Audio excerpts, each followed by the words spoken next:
Hey guys, CSDL here, and today's video is going to be my December 2020 wrap-up. So these are the books that I read in December. We have The Lost Causes of Bleak Creek by Good Mythical Mornings, Rhett and Link. And then we have The Well of Ascension and The Hero of Ages by Brandon Sanderson, which are books 2 and 3 of his Mistborn trilogy. So I'm going to start with The Lost Causes of Bleak Creek. This is a young adult or middle grade novel, and as such it's a little bit linear and tropey, but overall it's a very well written story. It's dark, it's funny, it has adult humor peppered in there, and it's very suspenseful. It had me on my toes, it threw me surprises I wasn't expecting, and I finished it in like a couple of hours because I just couldn't put it down and I had to know what happened.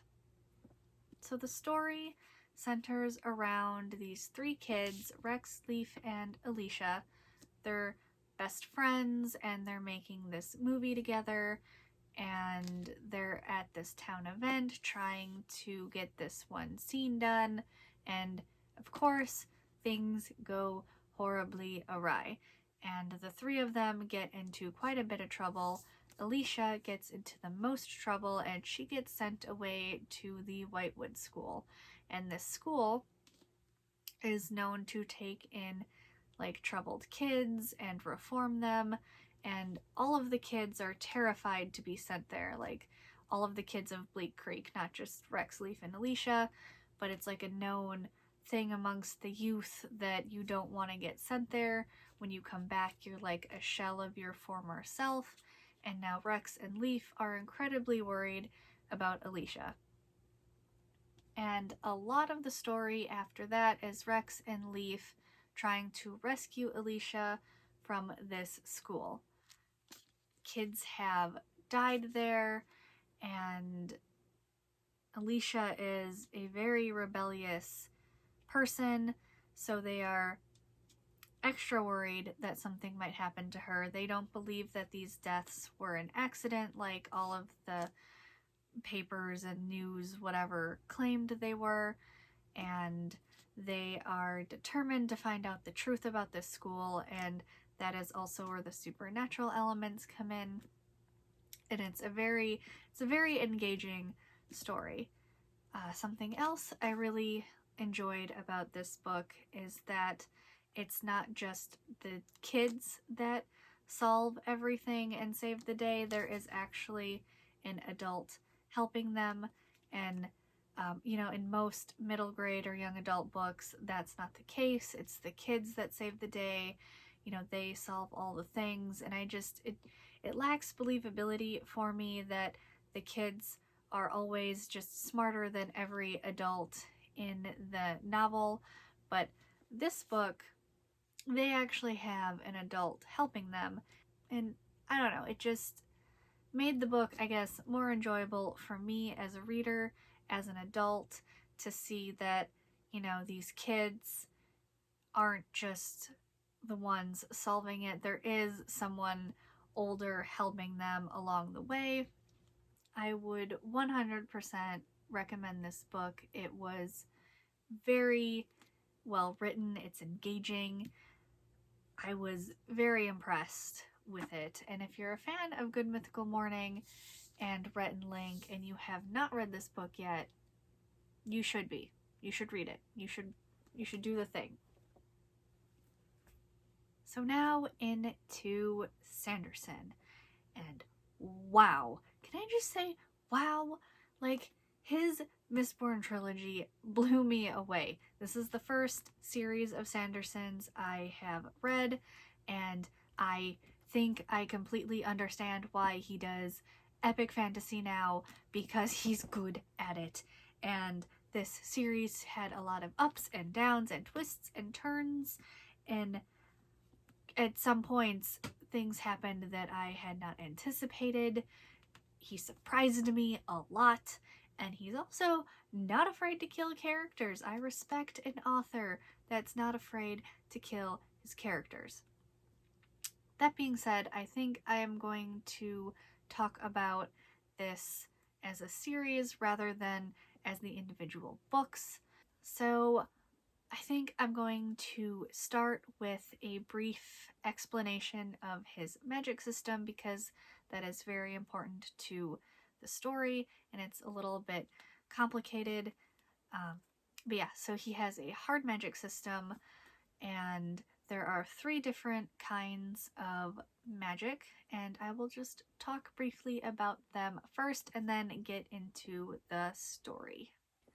So the first magic system or kind of magic is Allomancy.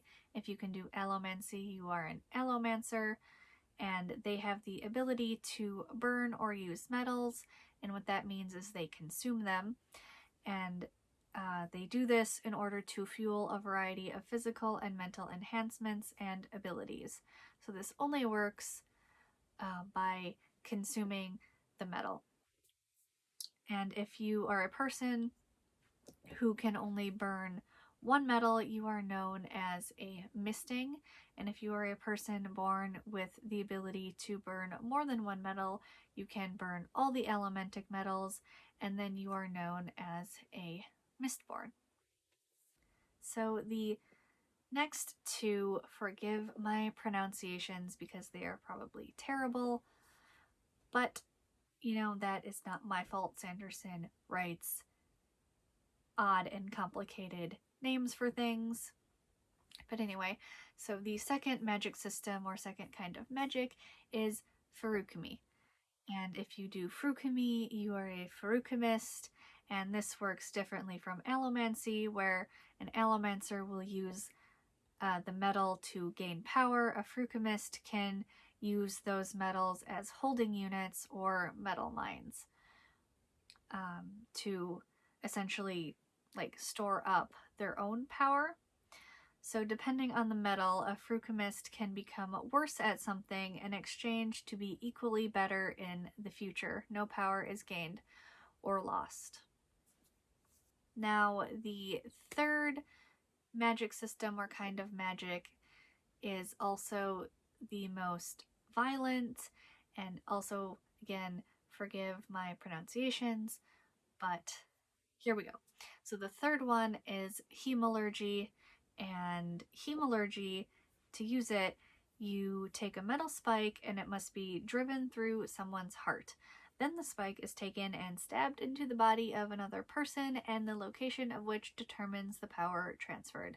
The preferred method is to stab it directly through the heart into the other person, as the longer it is left out of the body, the more power that is lost. So this one's basically stealing power from someone else to give it to someone else. And it's done in the most violent way possible. So that was a quick breakdown of the magic system in the series. As for the story itself, it follows Vin, who is a girl who grew up on the streets. She had a rough go of life for her first 16 years, but it turns out she's a mistborn, and then she is recruited into this man Kelsier's crew. He has recruited a bunch of mistings, and now he has recruited Vin. He has this grand master plan to overthrow their god king, the Lord Ruler, who has ruled for 1,000 years. He's a very oppressive ruler. He treats people like Vin and Kelsier very poorly, so do the nobility. So Kelsier wants to just, overthrow it. And that is what most of the first book is about. It's Kelsier's plan to overthrow the Lord Ruler, as well as Vin overcoming a lot of the trust issues she's had from growing up the way she did, and her coming into her mistborn powers. Now, the second book is the fallout from Kelsier's plan of overthrowing the Lord Ruler. When you get rid of somebody who's been in charge for 1,000 years, there's going to be some growing pains afterwards, who's in charge now? Are we going to have war? I want to be in charge. No, I'm in charge. That sort of thing.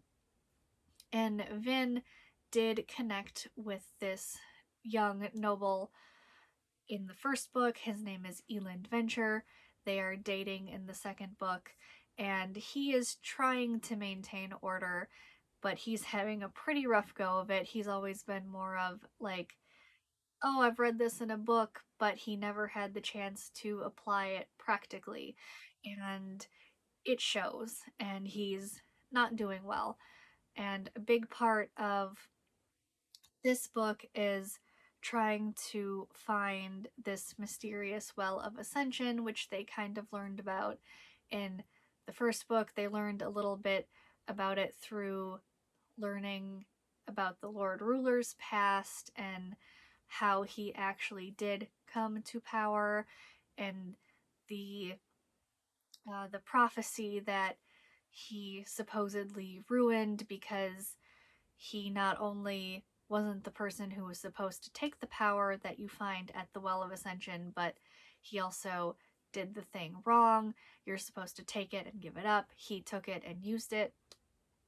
But there's this mysterious Well of Ascension. There's a power at the Well of Ascension, and Vin and Eland think that this power could be very helpful, and so they are trying to figure out where this well could possibly be, because there's really no, like, hello, Well of Ascension located here on a map sort of thing, and the Lord Ruler didn't really tell them anything helpful.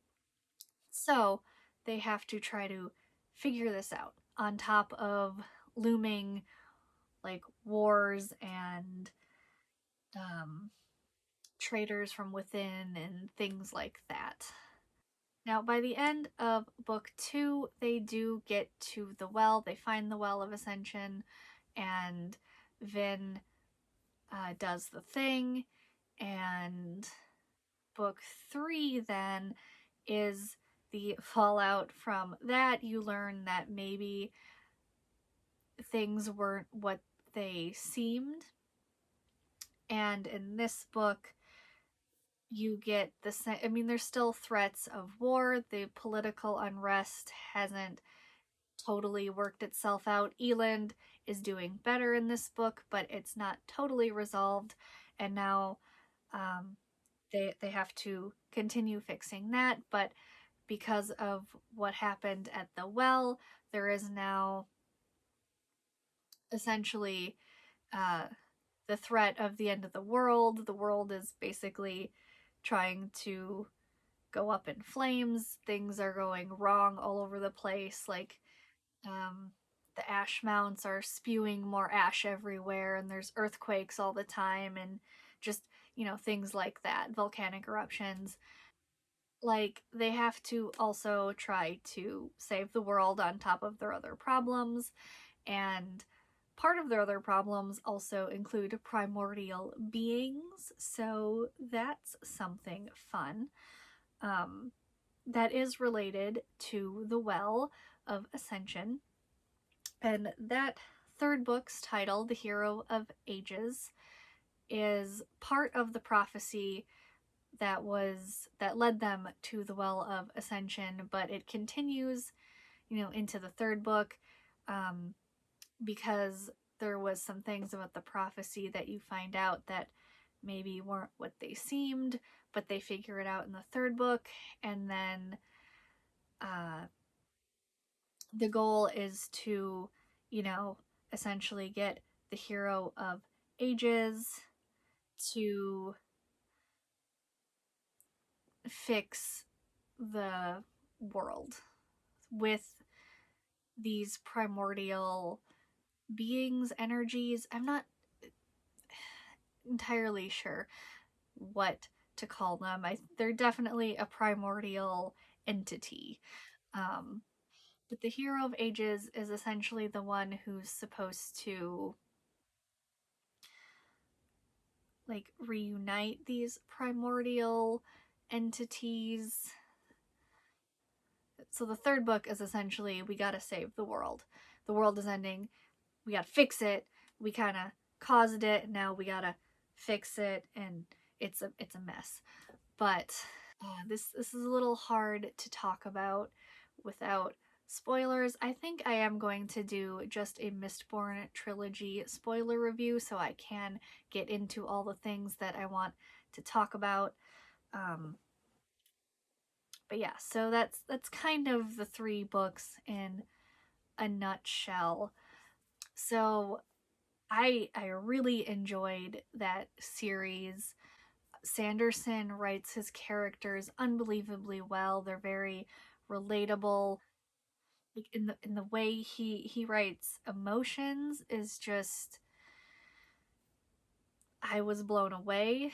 Um, in the 3rd book, a character suffers a loss and he is grieving, and the way he describes this character, like how he's going through it, how he handles it, it's just it's realistic, it's relatable. And Sanderson just does this so well with all his characters, and his characters are all very well developed. None of them are really one dimensional. They have depth, they have layers. They all have to make some tough choices, and his characters just, there's just so much going on there. He just, ugh, like Sanderson just, like his world building was fantastic. But then the more you read into his stories and you learn a lot about the world as the characters learn about the world, and I love that.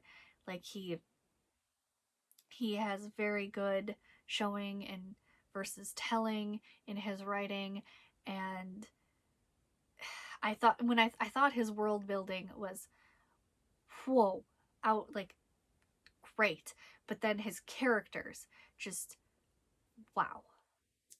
They're, like I said, they have so much depth. They have so much going on. They're not black or white, except for maybe Straff Venture. Don't like him. We're like, he evil man, bad man. And I think most of his characters, you could find something that the reader could relate to. He gives them these very real feelings, very real problems. Like, even though they're in a very epic fantasy situation, it's still something, it's still a very universal feeling. Not sure how much sense I was making there, but we went on a Sanderson rabbit trail, and there is no going back. But yeah, so I think I will do just one video on the Mistborn trilogy so I can go into more spoilery details and talk about all of the wonderful things Sanderson did. His ending was spectacular, to say the least. I didn't quite see it coming. It surprised me. It was good.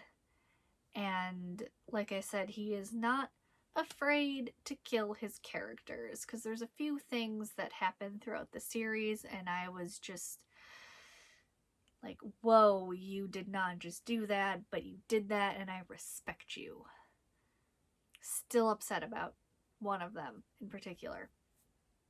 One of the deaths throughout the whole series, I won't say which book, but there is one that I am... Overall, the Mistborn trilogy is an amazing series. It has fantastic world building, fantastic character building, and if you wanted to start somewhere with Sanderson, I would definitely recommend the Mistborn trilogy. It's shorter compared to like his Stormlight Archives series, so that's a plus. It wouldn't take quite so long to read, and it's definitely an epic fantasy. It certainly gave me vibes of Tolkien or C.S. Lewis, and I was totally happy about that. Yeah, so it it is wonderful. It made me happy, it made me sad, it surprised me, especially when we get to the third book. There was just a lot, because this, the conclusion, we got a lot of the answers that were building up in this book. Like, they built them up and then boom, conclusions, and I was blown away. But yeah, so this was my December wrap up. If you have read the Mistborn trilogy or Lost Causes of Bleak Creek and you want to talk about it in the comments, feel free to do so, and I will see you next time.